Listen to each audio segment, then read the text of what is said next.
रात अचानक डरावनी हो गई थी। किसी ने मेरे हाथ बांध दिए थे और मैं घसीटी जा रही थी, सीधे उस कब्रिस्तान की तरफ जहां दिन के उजाले में भी लोग कदम नहीं रखते। मेरी सांसें टूटी हुई थीं, आवाज गले में अटकी थी और आंखें बुझती चिंगारी की तरह झपक रही थीं। उन्होंने कुछ नहीं सुना, मेरी विनती भी नहीं, मेरी चीखें भी नहीं। बस एक आदेश गूंजा, दफना दो इसे, खत्म हो चुकी है। मेरी चाही अनचाही चीखें मिट्टी के नीचे दबने लगी।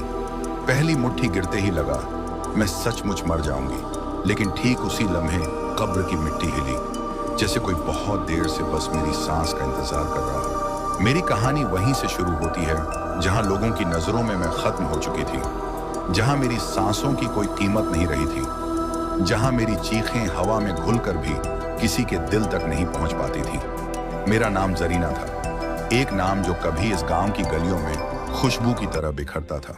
कभी लोग कहते थे, जरीना की मुस्कान देख लो, दिल हल्का हो जाएगा। आज वही लोग मेरे घर के बाहर खड़े होकर मेरे खिलाफ थूक रहे थे, मेरी जमीन को मनहूस कह रहे थे और मेरी छाया से भी बचते फिरते थे।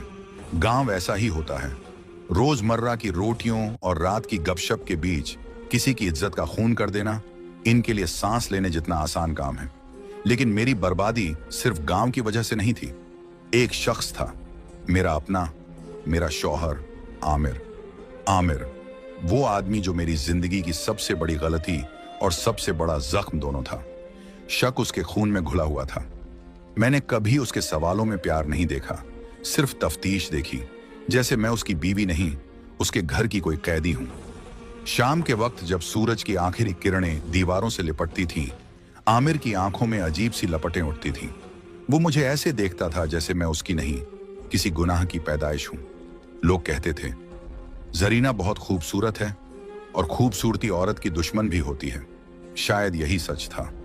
मेरी खूबसूरती उसके शक का ईंधन बन जाती थी। वह सोचता था मैं हर किसी को अपने जाल में फंसा लूंगी। कभी कभी मैं सोचती, अगर मेरा चेहरा कुरूप होता, अगर मेरी आंखों में ये चमक ना होती, अगर मेरी आवाज में ये नरमी ना होती, तो शायद मैं आज मुकद्दमों के कटघरे में ना खड़ी होती। शायद मैं